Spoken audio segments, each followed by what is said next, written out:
네,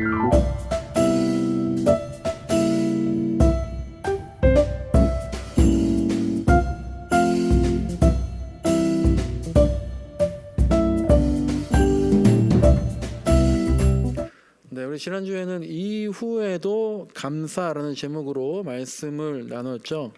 제 개인적으로는 감사할 것들이 참 많은 한 해였다. 그런데 그 중에서도 가장 감사했던 것은 내가 틀리지 않았다. 내 생각이 하나님과 같았다. 하나님께 틀리지 않았고 하나님과 동행했구나. 그것이 참 감사했다라는 말씀을 드렸습니다. 그런데 우리가 이제 그때도 감사했고 지금도 감사하고 또 그런데 이후에도 감사하자. 과거의 것들 감사하는 걸 넘어서 이후에도 계속해서 우리가 감사할 수 있기 위해서는 첫째로는 깨어 있자라는 말씀을 드렸어요. 그래서 제가 이제 뭐 르네의 그림, 뭐 슈인의 산악 자전거, 뭐 스페인에 있는 구게나이 미술관, 또 지리산의 뭐 에그드랍 이런 예를 들으면서 우리가 혁신적이어야 한다, 전향적이어야 한다, 현실에 만족하면 안 된다, 깨어 있어야 한다. 그래야 이후에도 감사할 수 있다. 하나님께 집중하고 깨어 있자라는 말씀을 드렸고요.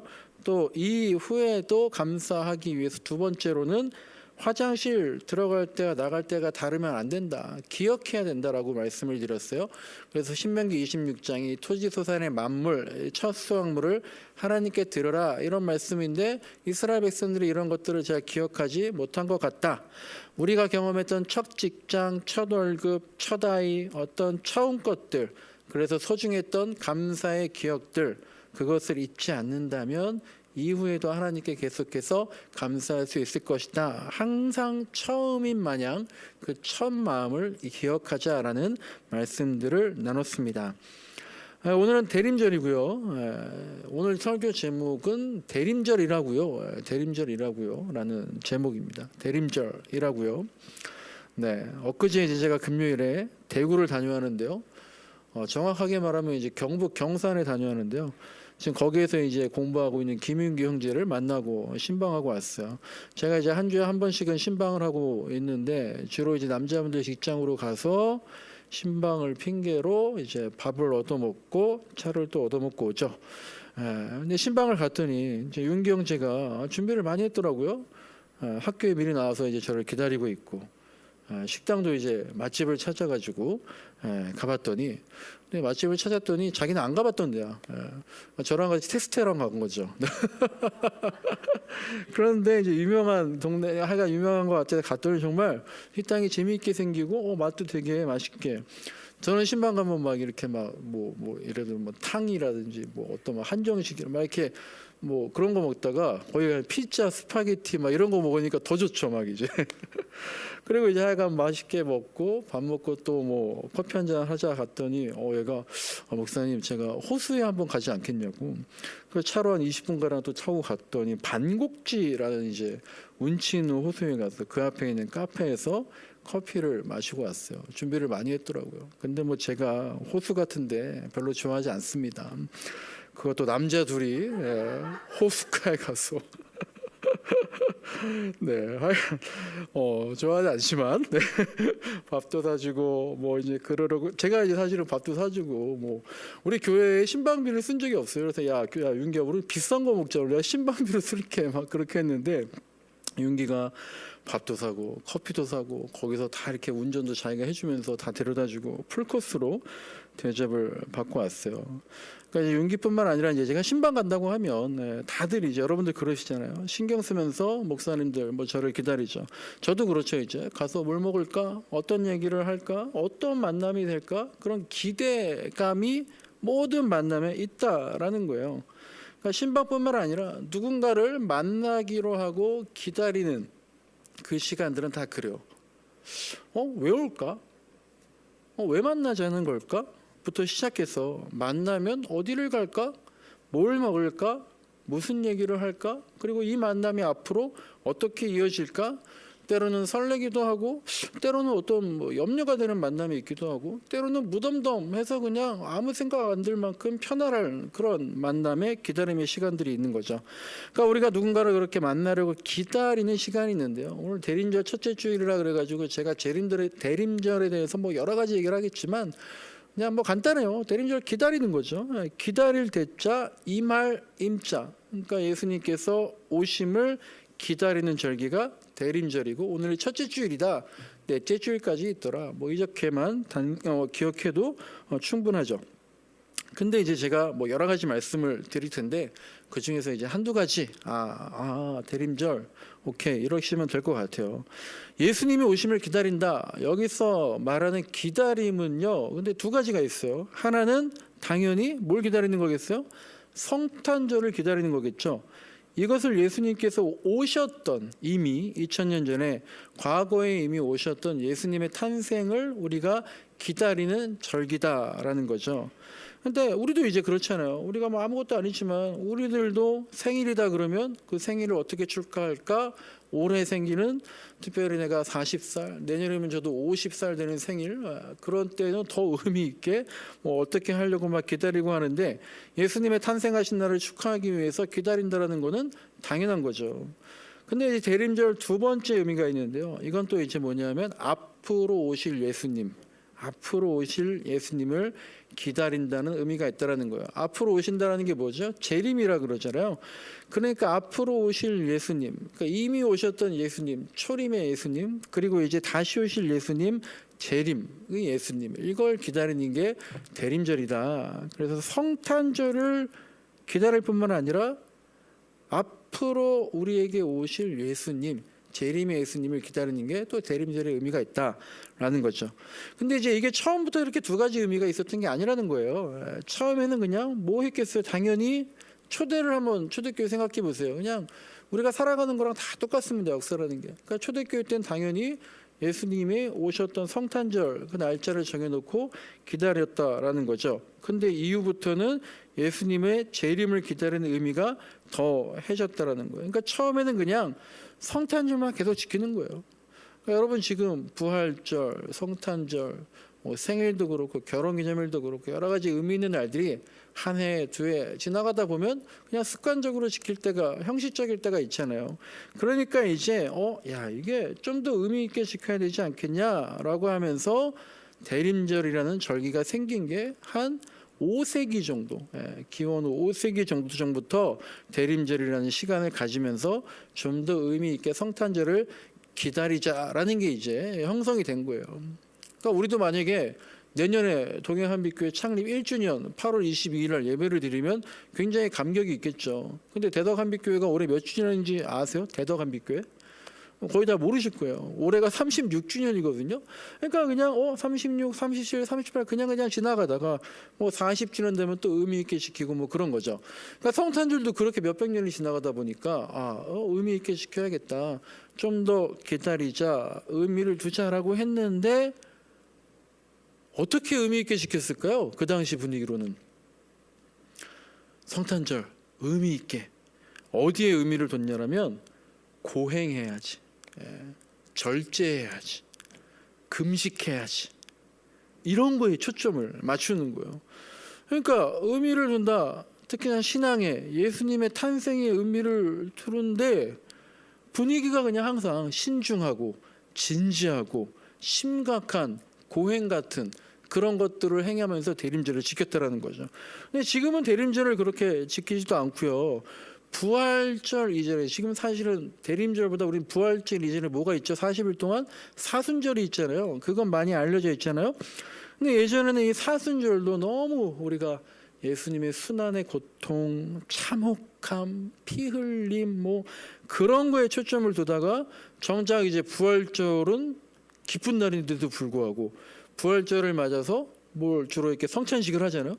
그럼 그때 어때요? 막 흐느끼는 소리도 있고 막 내 마음속에도 괜히 부활절인데 예수님 고난당한 십자가에 뭐 피 흘린 막 그런 것들 생각하면서 그런 분위기잖아요. 근데 이제 요새는 어쨌든 사순절이든 또 당연히 부활절은 너무 슬픈 표정만 하지 말자라고 하는 게 요즘 분위기인데 대림절은 더더욱 그렇죠. 예수님의 탄생, 재림을 기대하는 거니까. 그러니까 기독교가 슬픔과 눈물의 종교만이 아니라 즐거움과 기대감이 있는 종교다. 대림절도 그렇다. 과거에 탄생하셨던 예수님이든 앞으로 재림하실 예수님이든 정말 기대감과 작품을 가지고 지키자라는 게 이제 또 요즘 그때 5세기, 뭐 10세기 이때와는 다르게 요즘 분위기인 거죠. 어쨌든 대림절 첫째 주일인데요. 그리고 여기 이제 초가 하나 켜 있잖아요. 대림절 때는 전통적으로 이제 초를 그리고 뭐 나뭇가지들 이렇게 막 놓고 합니다. 첫째 주에는 촛불을 1개, 둘째 주에는 이제 2개, 셋째 주에는 3개. 근데 우리가 초가 3개밖에 없더라고요. 넷째 주에는 뭔가 하나 더 이제 4개. 그리고 대림절 촛불에는 이제 뭐가 있어요?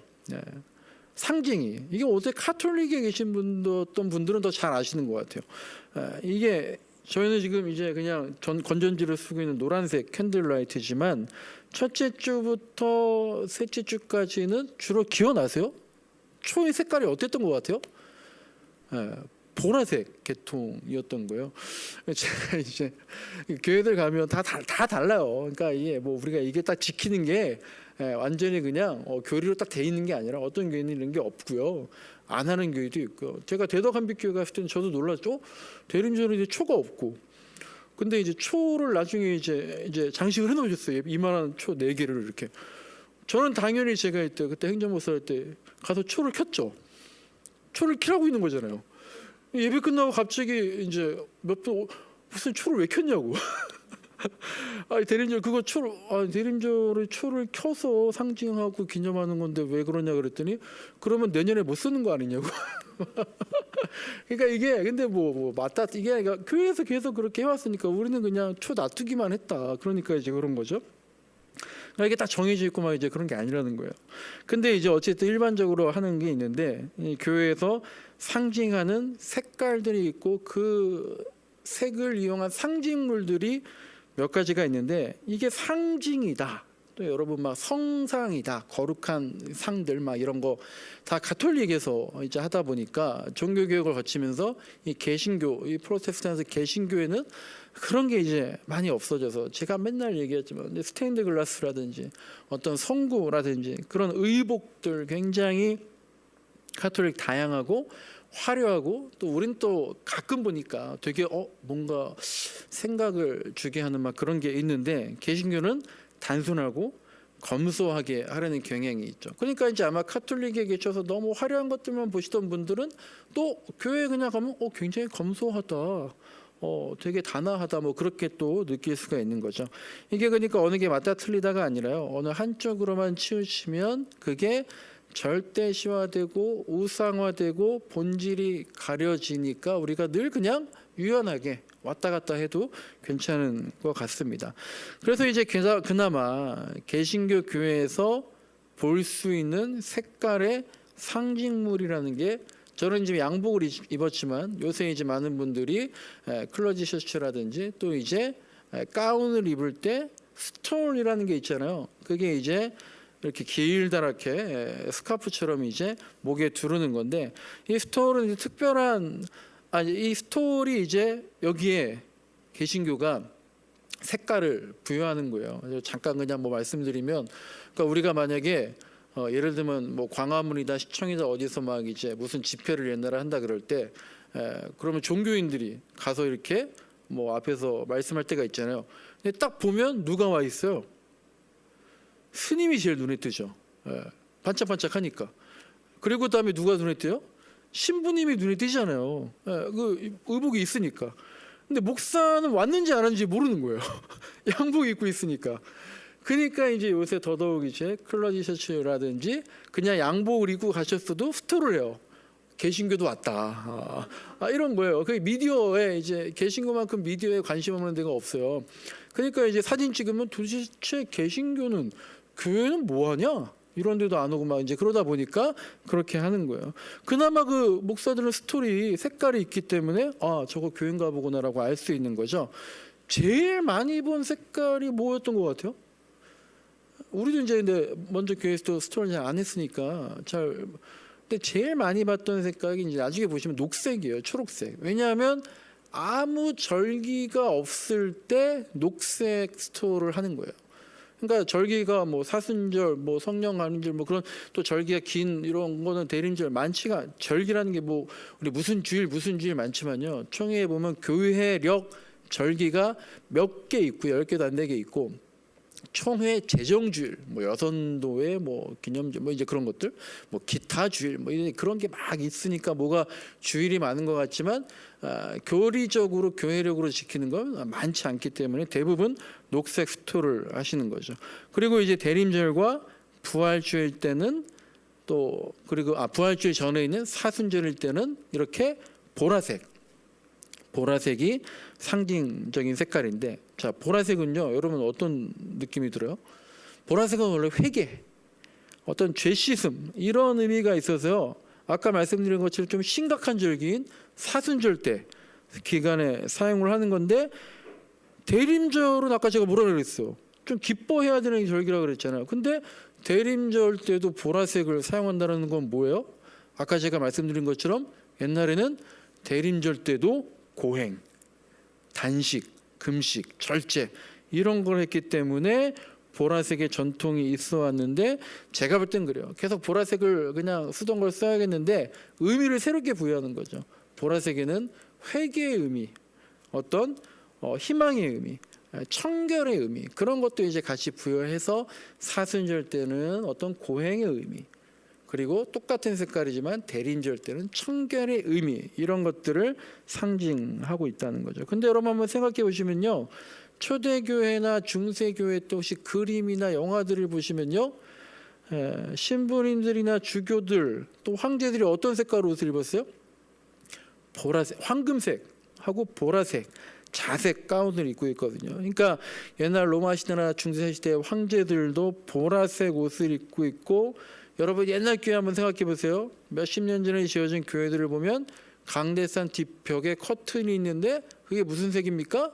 다 보라색, 자색이고, 교회 카페트들도 요즘에 빨간색이 많지만 옛날엔 다 무슨 색이었어요? 보라색이었어요. 이게 다 보라색이라는 게 위엄과 권위를 상징하는 색깔이었거든요. 그러니까 기독교가 국교로 공인이 되면서 교회의 위상이 황제와 같아지고, 또 황제와 같아지고 싶었고 황제를 넘어서고 싶었기 때문에 그 당시에 신부들이나 교회의 색깔들이 황금색, 보라색들이 많았다라는 거죠.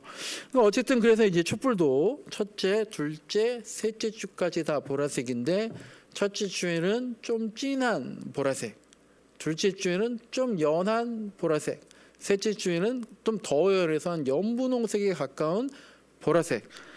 이게 이제 초가 점점 진한 거에서 좀 더 연한 거 점점 밝아진다는 의미가 있는 거예요. 초가. 그래서 대망의 날이, 성탄절이 다가온다, 점점 밝아진다. 그렇기 때문에 초가 색깔이 점점 밝아지는 게 있고요. 대림절 첫째 주에 그 진분홍색, 또 연한 보라색, 연분 이런 것들이 또 다 이제 무슨 의미가 있는데요.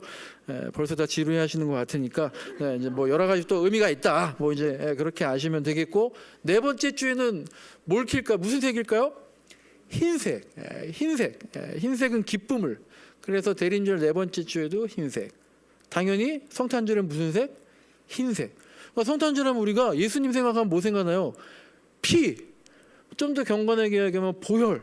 그러니까 성탄절은 빨간색 아닐까요? 성탄절은 흰색, 기쁨, 이런 색깔이 있다. 근데 이게 이제 의미라는 게, 이런 의미들을 만들 때는 대단히 중요해서 철저히 지켰겠지만요, 시간이 흐르다 보면 그냥 아무 없이 그냥 습관적으로 지키게 되잖아요. 그래서 까먹기도 하고 변질되기도 하고, 제가 오늘 이런 얘기 하다 보니까 이 생각 저 생각 나서 다 말씀드리는 건데, 우리가 이제 그런 의미에 대해서 가장 오해했던 것 중에 하나, 이제 여러분도 많이 아실 거예요. 교회 이제 가면 우리는 이제 이게 설교단, 요즘엔 설교단이라고 하거든요. 근데 예전에 강대상 막 그랬잖아요. 근데 교회 가면 어떻게 있어요? 단이, 강단, 계단이 있고, 위에 큰 강대상이 있고 밑에 작은 강대상이 있었잖아요. 근데 그 작은 강대상을, 그러니까 큰 강대상은 담임 목사님이 설교하실 때, 작은 강대상은 부목사님들이 찬양 인도하거나 대표자들이 기도하거나 무슨 사회 볼 때. 그러니까 옛날에 어떻게 오해했어요? 저 큰 강대상은 담임 목사님용, 작은 강대상은 부목사님용이나 평신도용, 그렇게 이제 생각을 하잖아요. 근데 그 작은 강대상이 뭐예요? 성찬대거든요. 성찬. 거기에 잔과 떡을 놓는 성찬대로 원래 작은 강대상이 밑에 성찬대예요. 강대상이 아니라. 그러니까 근데 이제 가톨릭은 매주 성찬을 하니까 그걸 매주 쓰죠. 근데 개신교에서는 1년에 몇 분밖에 안 하니까 매주 안 쓰잖아요. 근데 있는데 그 무거운 거 들었다 놨다 막 하기도 귀찮으니까 계속 있는 거예요. 그러다 보니까 성찬대가 뭐가 됐어요? 그냥 그렇게 사회 인도하고 기도하고 막 그렇게 된 거죠. 그러니까 이제 그 성찬대를 두면서 다른 용도로 사용하게 되니까 어느 날 갑자기 야 이거 되게 문제가 있는 거 아니니까 또 막 문제가 됐어요. 그건 성찬대야 성찬대. 근데 뭐 그래서 어쩌라고 교회에서 그냥 쓰는 거죠. 그러다가 이제 아 그래? 그럼 이제부터 우리가 그냥 강대상 뭐 사회 보면대로 쓸게라고 하면서 그냥 그렇게 가는 거예요. 굉장히 중요한 의미가 있는 거지만 또 이제 그게 시대가 흐르면서 변질됐다라고 하니까 의미를 다시 생각해 보니까 그래 그럼 또 이렇게 사용하자라고 새로운 의미를 부여하는 거죠. 그러니까 대림절이라는 절기도요. 그때 사용됐던 상징적인 의미들이 있고 하지만 지금 우리한테 큰 의미가 없다 그러면 다르게 생각해도 되고 하지만 너무나 소중한 거지만 소중한 거였는데 이게 지금 너무나 잊혀졌다 싶으면 또 우리가 끄집어내서 다시 의미를 부여하면 되고 하고 이제 그런 거죠. 그러니까 대림절 아마 잘 모르시는 분들이 대부분 많을 거예요. 왜냐하면 대림절이 중요하지 않았거든요. 근데 요새 사실은 대림절은 제가 동해아마에서 말씀드린 것처럼 교회력으로 봤을 땐 1월 1일이에요. 그러니까 모든 건 우리가 예수님을 기다리는 것부터 교회력이 시작된다는 거예요.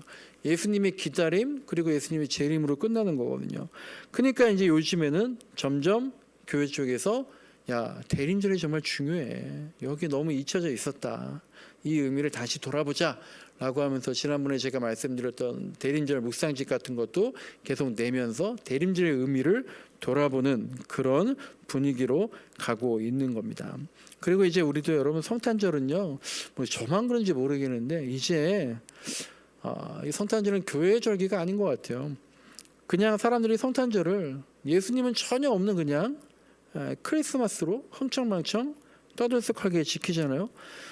성탄절이 대단히 중요하지만 모르겠어요. 이제 어떻게 보면 교회는 이제 성탄절이 식상해져 있는 그러니까 이게 좀 더 생소하기 때문에 성탄절의 의미를 다잡기 위해서 대림절을 강조하는 그런 분위기다라는 겁니다.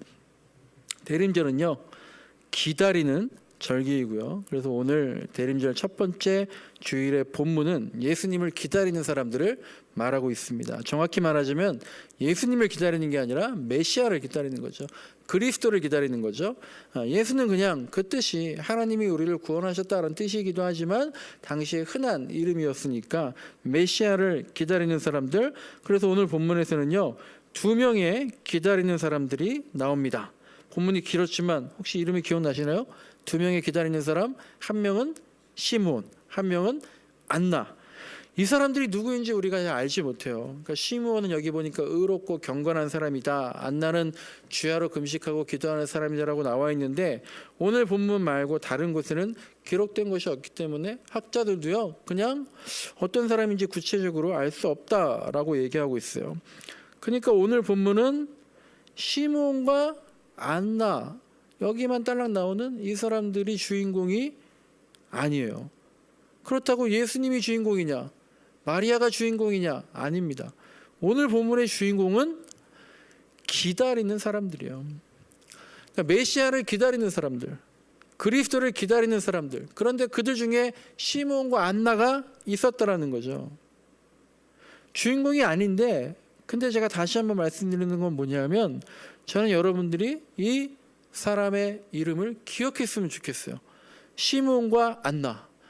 대림절 어떻게 보면 약간 아직도 되게 이제 새로운 이 대림절 하면 시므온과 안나 떠올랐으면 좋겠어요. 그래서 시므온과 안나의 이름을 들으면 역으로 대림절이 떠올랐으면 좋겠어요. 무슨 말이냐면요. 최근에 이제 우리 전두환 전 대통령께서 죽었죠. 정말 생각보다도 더 강하게 그의 죽음을 온 국민들이 철저히 외면하고 있는 것 같아요. 전두환이라는 사람과 그의 행적을 몰라서 철저히 외면하는 게 아니라 어떤 거예요? 역설적으로 그 이름을 너무 잘 알고 기억하기 때문에 철저히 외면하는 거예요. 그래서 전두환 하면 어떤 몇 가지 이미지들이 떠올라요. 또 우리가 예수님의 수제자로 흔히 누구를 얘기합니까? 베드로와 야고보와 요한을 얘기하잖아요. 근데 베드로 하면 우리에게 몇 가지 분명한 게 떠오릅니다. 근데 야고보와 요한 하면 떠오르는 게 또 많지 않아요. 그래도 이 세 명이 예수님의 수제자다라는 걸 우리가 기억하는 거죠. 그런 이미지가 잔상이 내 머릿속에 중요하다라는 거예요. 시몬과 안나, 아마 처음 듣는 분들은 많겠지만 그런 분들은 아마 대림절에 대해서 약간 생소하겠지만, 그런데 오늘부터라도 이 두 명의 이름 시몬, 안나 기억하기 시작한다면요, 앞으로 우리가 대림절을 기억할 수 있을 거란 얘기예요. 시몬과 안나, 예수님을 기다렸던 사람들, 그래서 아기 예수님 만난 사람들, 동방박사하면 뭐가 떠오릅니까? 그런 것처럼 시몬과 안나, 그냥 이 두 명을 외우세요. 시몬과 안나, 대림절, 예수님을 기다림. 제가 이제 우리 아동부 아이들 어떻게 교육할 것인지 얘기할 때마다 맨날 그러잖아요. 초등부 아이들은 교회 가자 했을 때 싫어하지만 않아도 된다. 그래서 하나만 기억하면 된다. 예를 들면 뭐가 기억나니? 오늘 중풍병자요? 오늘 뭐 칠병이어요? 뭐 다윗과 골리앗이요? 아담과 하와요? 이런 주제 하나만 알고 있으면 나중에 그 단어가 문득 떠오르는 날이 있게 된다는 거잖아요. 그런 것처럼 우리도 그냥 대림절 하면, 제가 지금 굉장히 우리가 얘기하고 있잖아요. 대림절 하면 뭐다? 시몬과 안나. 여기서부터 생각이 물꼬가 터질 수 있다. 이것만으로도 충분하다는 거예요. 그러면 나중에 어느 날 대림절인데 뭐 하고 있는 거지? 대림절에 대해서 성경에서 뭐라고 얘기했더라?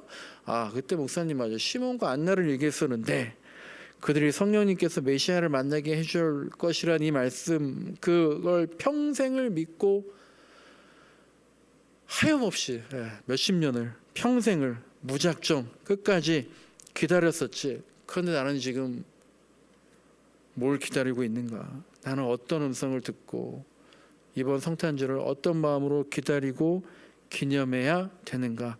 일평생 한번 예수님을 만났던 시몬과 안나처럼 일평생 한 번만이라도 그런 의미 있는 대림절과 성탄절을 가졌었나? 이런 것들을 우리가 내 인생 언젠가에 한 번만이라도 뇌리속을 건드리자면 나쁘지 않다라는 거예요.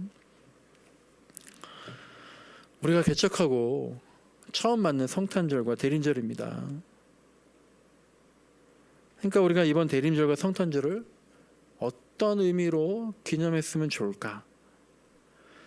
그래서 나중에 동행한빛교회에서 내가 첫 대림절 성탄절은 이러이러했다, 나중에 뭐라고 얘기했으면 좋겠는가? 이게 떠오른다면 대단한 겁니다. 제가 지난 금요일날 동행하마 영상에서 말씀드린 것처럼요, 우리가 하나 잘 알고 있어야 될 게 있는데요, 그것은 어떤 예수님을 기다리는가, 이게 아니라 예수님이 어떤 그리스도로 오셨는가, 내가 어떠한 예수님 만들어 놓고 기다리느냐, 이게 아니라 예수님이 어떤 메시아로 오셨는가. 이제는 일반 사람들이 그냥 낭만적인 밤거리가 된 성탄절을 나에게는 그 본질을 떠오르게 할 수 있는가라는 게 중요하다라는 거죠. 근데 여러분, 저는 이게 오히려요, 성탄절이 이렇게 낭만적이고 크리스마스 사람들 막 하는 게 어떻게 보면 다행인 것도 있어요. 예수님께서 그런 말씀하신 게 있잖아요. 가이사의 것은 가이사에게 줘버려라, 하나님의 것을 하나님께 바쳐라. 그런 낭만적이고 세속적인 크리스마스는 그냥 그들에게 져버리는 거예요. 괜히 꼰대처럼 뭐라고 할 필요가 없어요. 야, 성탄절 이런 게 아니야. 그렇게 할 필요 없고 그냥 가이사의 것은 가이사에게 줘버리는 거고, 이제 우리는 하나님의 것, 진정 예수님의 성탄절 준비하면서 왜, 어떻게 예수님이 우리에게, 누구에게 오셨는지 우리가 이것에 더욱 집중을 하면 되는 거다. 요즘에 보시면요, 석가탄신일도요 옛날과 달라요. 석가탄신일이 젊은 사람들한테 인기가 많더라고요. 옛날에 길가에 막 연등이 걸려 있으면요, 먼지 쌓여 있고 막 초라하고 되게 고루해 보이고 막 촌스러웠는데요. 요새는 연등도 굉장히 세련되고요. 또 서울 청계천에 가면은요, 뭐 하는지 아십니까? 연등 축제가 있어요. 밤에 가면 엄청 멋있어요. 그 청계천 강가 그 내천에다가 연등이랑 뭐 이렇게 석가모니랑 해가지고 다 불로 등으로 만들어가지고 정말 감각적이고 분위기 있고 세련되게 연등 축제를 하니까 기독교나 교회들이나 그리스도인들이 뭐라 그랬어요? 막 걱정을 하는 거예요. 무슨 석가탄신일을 서울시에서 공식적으로 행사까지 하면서 젊은이들이 아무도 막 그런 데 가면 막 또 불교에 물드는 거 아니냐, 막 그렇게 염려할 수 있는데요. 저는 몇 년 전부터 막 그렇게 석가탄신일이 화려해지는 걸 보고, 야, 이제 불교도 이제 세속화되고 있는 거다. 화려해지면 지는 거다. 그런 생각이 들었거든요. 오히려 조용한 성탄절, 검소한 성탄절, 낮아지고 머리 숙이는 성탄절, 지금 오히려 그렇게 성탄절을 보내면서 오히려 성탄절보다 대림절의 그 의미를 부여하면서 예수님이 어떻게 오시는지 화려하고 낭만적이고 이게 아니라 잘됐다, 조용히 우리끼리 찬찬히 잘 생각해보자 기회로 여기면 또 좋을 것 같다는 생각이 들어요. 예수님이 어디로 오셨습니까? 이게 중요한 거예요. 어디에서 나셨고 예수님이 어디로 가셨는가, 그리고 어떻게 살다가 어떻게 생을 마감하셨냐. 그래서 우리 동해안빛교회는 첫 성탄절을 어디로 시선을 향했고 어떤 행동을 했고 어떻게 한 해를 마무리했는가, 이런 것들로 이번 대림절과 성탄절을 기억할 수 있다면요, 정말 아까 말씀드린 것처럼 대단한 거예요. 한번 생각해 보세요. 여러분, 요즘 최근에 지냈던 성탄절에 어떤 의미가 있어요? 그러니까 이제 뭐 저만 그런지 모르겠지만 저는 성탄절 하면 일단 힘들어요. 네. 저는 이제 직업이 목사다 보니까 교회에서 이 행사하고 저 행사하고 뭐 해야 되고 뭐해. 그러니까 제가 문제죠. 여러분들 기억나는 성탄절, 의미 있는 성탄절이 있을지 모르겠지만 저는 주일이 성탄절인 날이 좋더라고요. 네, 농담이고요. 자, 근데 하여간 여러분 생각해 보세요. 이 성탄절이 정말, 대림절이 정말 최근 몇 년간 어떤 의미가 있었는가. 예수님께서 화려한 것으로 가지 않았잖아요. 마구간에서 태어났잖아요. 요새는 말구유와 마구간 잘 못 보잖아요. 그림도 못 보잖아요. 저는 어렸을 때 봤거든요. 그림을 교회에서. 그게 그림이 제 머릿속에 이미지로 잔상으로 남아있다는 게 얼마나 소중한 축복인지 모르겠는 거예요. 그렇지, 예수님 마구간에 오셨지, 말구에 오셨지.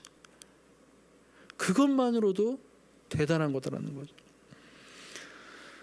자, 이제 오늘 본문을 간단하게 볼 텐데요. 오늘 본문은요, 사실 제가 어머니 기도회나 자녀를 위한 기도회 할 때 꼭 인용하는 그런 구절인데요. 왜냐하면 시므온이 한 말 때문에 그렇습니다.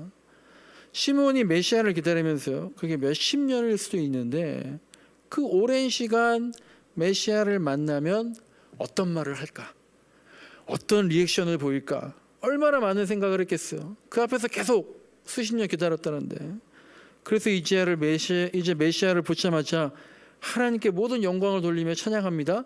그게 28절부터 32절까지 나와 있는 말씀이에요. 하나님 감사합니다, 이제 보게 하셨군요, 찬양해요. 그렇게 먼저 하나님께 감사의 기도를 올리고 이제 메시아에게 수십 년 동안 준비한 말을 해야 되는데 메시아가 어떻게 왔어요? 아기 예수예요. 말을 해봤자 못 알아듣게 생긴 거죠. 그러니까 시므온이 누구에게 말합니까? 그의 어머니 마리아한테 말합니다. 그러니까요, 제가 어저께 문득 그런 생각이, 야, 시므온이 참 준비를 많이 했구나. 예수님을 만났을 때뿐만 아니라 야, 엄마를 만났을 때도 이렇게 생각하면서 준비를 했으니까 아마 그의 부모가 오지 않고 삼촌이나 할머니가 왔어도 아마 뭔가 얘기할지 플랜 B, 플랜 C까지 막 쌓았을 것 같다. 막 이제 그런 생각이 갑자기 들더라고요. 근데 이제 어쨌든 정말 너무나 마리아에게 준비한 말을 하는데요. 그 마리아에게 한 말이 참 고약한 말을 하는 거예요. 어떻게 이렇게 얘기할 수 있을까? 34절부터 시므온이 마리아한테 한 말들이 나오는데 이렇게 얘기합니다. 이 아이는 많은 사람들의 반대를 받는 표적이 될 겁니다. 아니 무슨 이제 갓난 아이를 품고 있는 엄마한테 이렇게 말하는 사람이 어디 있어요? 세번역 성경을 보니까요, 이 아이는 비방받는 표적이 될 겁니다라고 했다는데요. 아니 어느 부모가 자기 아기가 나중에 사람들의 비방을 받을 거란 얘기를 듣고 좋아하겠어요? 이제 막 할례를 마친 아이를 율법에 따라서 예식을 드리러 성전에 갔는데 성전 앞에 가보니까 처음 보는 웬 늙은 노인네가 앉아있다가 갑자기 아는 체를 하면서 막 영광 돌리고 찬양한다고 하더니만 이 아이가 앞으로 칭찬받기는커녕 욕바지가 될 아이입니다 라고 하면 누가 기분이 좋겠어요? 난감하죠.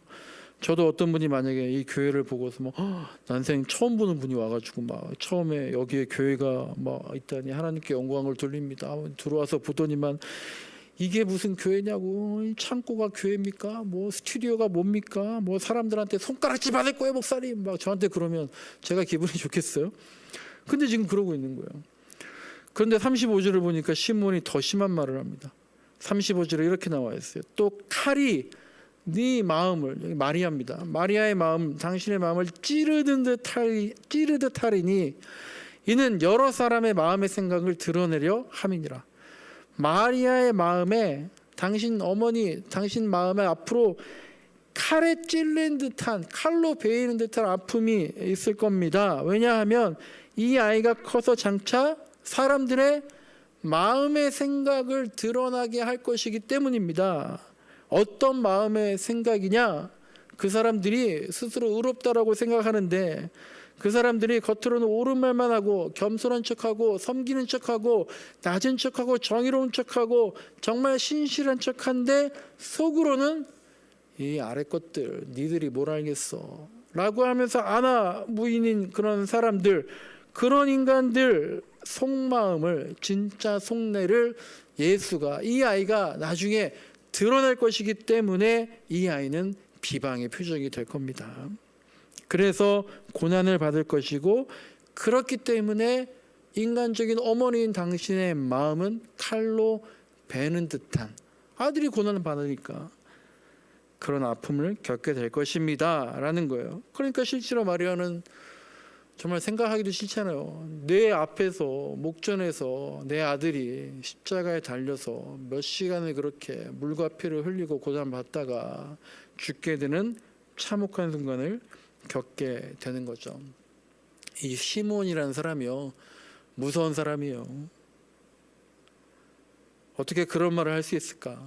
그런데 시몬이 한 말은요, 아까 제가 뭐 플랜 B, 플랜 C 뭐 자기가 짠 게 아니라 성령님께서 계속 준비시켜준 말이거든요. 그러니까 시몬이 대단한 건요, 그 말 그대로, 성령님의 말 그대로, 괜히 애둘러 말하지 않고 마리아에게 전달을 해줬다는 거예요.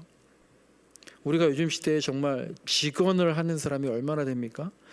여러분 주변에 직언하는 사람들이 있어요? 만약에 여러분 있다면 그 사람을 여러분들 가까이에 두고 찾아가고 신뢰하고 중용합니까? 아니면 찾아가기는커녕 멀리하면서 꺼려합니까? 저한테는 그런 사람이 한 명 있어요. 서슴없이 직언하는 사람, 바로 제 아내죠. 제가 개척하고 담임 목회하면서 점점 더 직언이 많아져요. 그러니까 저는 우리 아내를 중용하고 가까이 갈까요? 아니면 피해 다닐까요? 근데 여러분도 아마 이제 저한테 또 이제 같이 있다가도 이제 저도 뭐 전도사님들한테도 우리도 얘기를 못 해요. 담임 목사님도 교육 전사님한테도 얘기 못 해요. 그러니까 여러분들도 저한테 직언하기 힘드실 텐데, 직언해봤자 상대방이 그릇이 작으면요 안 좋아하잖아요. 그러니까 저도 속이 좁거든요. 그러니까 여러분들이 직언할 게 있을 때는요, 제 아내한테 가서 얘기하세요. 여러분하고 한 통속이에요. 죽이 잘 맞을 겁니다. 또 혼나겠다. 네, 대림절 첫째 주일인데요. 대림절의 의미를 살펴봤고요. 기다리는 사람들에 대해서 살펴봤습니다. 기다림은요, 정말 너무너무 어려운 겁니다. 그 인내의 시간이 때로 너무 길어요. 그리고 더 안타까운 건요, 잘못 기다릴 수 있다는 거죠. 기다리지 말아야 되는데, 기다릴 게 아닌데, 기다리면 안 되는데 잘못 알고 기다리는 게 또 있다라는 거예요. 우리가 정말 옳게 기다리는 대림절이 돼야겠습니다. 마지막으로 제가 어떤 하나 이제 뉴스에서 본 내용인데요. 광주에 1,000원 식당이 있대요. 1,000원. 제가 어저께 맞아 길 가다가 1,000원을 주웠는데 이 식당에서 공깃밥 한 그릇 나오고요, 국이 하나 나오고요, 반찬이 3개가 나온답니다. 근데 이 백반이 1,000원이래요. 이 식당 이름이 해 뜨는 식당인데 오히려 1,000원 식당으로 더 유명하다 하더라고요. 근데 이 식당이 11년 전에 2010년부터 있었대요. 한 여자분께서 이 식당을 개업하고 운영하다가 암투병 하시다가 돌아가셨대요. 그러면서 유언을 남겼대요. 어려운 사람들한테 잘 해줬으면 좋겠다.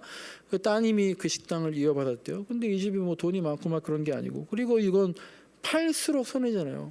그러니까 이제 이 따님이 아르바이트도 하고 보험 설계사도 하고 하면서 투잡, 쓰리잡 하면서 이 식당을 운영하는데, 그래도 또 많은 사람들이 후원해주고, 근데 코로나19다 보니까 이제 또 이제 후원도 줄어들고 오히려 또 어려운 사람은 더 많아지고, 그러니까 더 어려워지고, 그러니까 이게 안 좋은, 되게 어려워졌다라는 소문이 드니까 뭐 요즘에 돈줄 막 그런 게 있잖아요. 후원도 오히려 또 막 갑자기 또 해주면서 이렇게 막 훈훈한 얘기들, 그런 걸 이제 기사로 하나 봤는데요. 이게 이제 2010년에 개업했다라는 거예요. 11년 동안 이 엄마와 딸이 기다린 결과가 보이는 거죠. 물론 이런 훌륭한 식당이 여기만 있는 게 아니고, 또 어떤 것은 본의 아니게 무리를 일으키기도 하고요. 또 뭐 야 그렇게 너무 퍼주기식으로 언제까지 하냐 뭐 그렇게 생각할 수도 있긴 하지만, 어쨌든 제가 그냥 단순하게 생각해서 예수님이 오신 곳, 바라보신 곳, 예수님이 당신의 심장을 내주신 곳, 이런 식당이 바로 예수님이 그렇게 바라보시고 오셨던 그런 것 중에 하나가 아니겠는가. 그러니까 우리가 계속 뭘 바라봐야 되느냐, 그리고 어떤 일을 하면서 기다려야 되느냐. 1,000원 식당의 그 엄마와 딸은 11년을 기다렸습니다. 그리고 뭘 보게 됐을까요? 지금 뭘 보게 됐을까? 우리도 앞으로 이 동해한빛교회가 뭐 그냥 기계적으로 보면 여기 3년 임대가 있고, 또 그 이후까지 기다리고, 무엇을 기다리고 무엇을 향해 기다리고 누구를 만나게 되고 누구를 기다리고 만날까? 우리가 이번 성탄절을 기다리고 앞으로의 미래를 기다리면서요, 진정 그리스도인의 의미, 그리고 교회의 의미, 그리고 내 가정과 내 인생에서 주님을 기다린다는 것이 어떤 의미일까를 한번 잘 만들어 갈 수 있는 그런 12월 한 달이 되기를 간절히 소망합니다.